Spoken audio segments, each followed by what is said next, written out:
কালকে আপনাদের জন্য ভিডিও দিতে পারিনি, একটু মন খারাপ লাগছে। তারপরে আজকে আপনাদের জন্য ভিডিও দিই। এই যে এখানে ড্রাগন গাছগুলো এত বড় হয়ে গেছে, তাও ড্রাগনে ফুল আসছে না কো। এই জন্য কী করা যায়, ড্রাগন গাছগুলো অনেক বড় হয়ে গেছে। ছাদের ফুল লাগানোর কারণে কি ফুল আসছে না, না গাছটা নাহলে অবহেলা পাচ্ছে।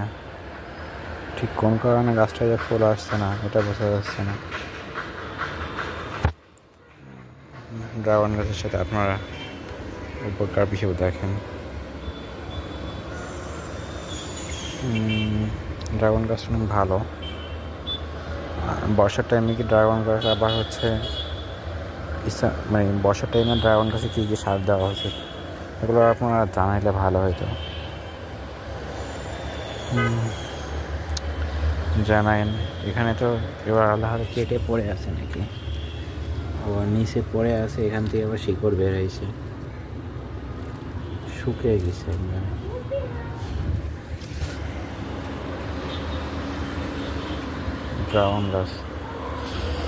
ড্রাগন গাছ লাগানো কতদিন পরে ড্রাগনের ফল আসে এটাও জানি না, আপনারা যদি জানাইতেন।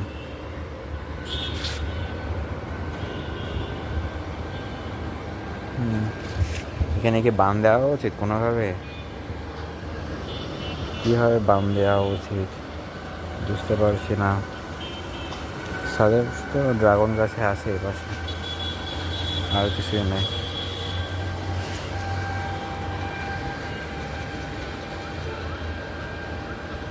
আচ্ছা, আপনাকে কেমন আছেন আর কোথায় থেকে ভিডিও দেখছেন কমেন্ট করে জানায়েন। এটা আমার এক ফ্রেন্ড বলছে, তো আপনাদের তাই বললাম। নতুন নতুন ভিডিও শুরু করছে, আপনারা বললেন। আপনারা ঠিক মতো না জানাইলে, কোনো কিছু না রেসপন্স করলে আর ভিডিও দিব না। আচ্ছা, আজকের মধ্যে এটুকুই থাক, আবার কালকে আপনাদের আপডেট জানাবো নি গাছের।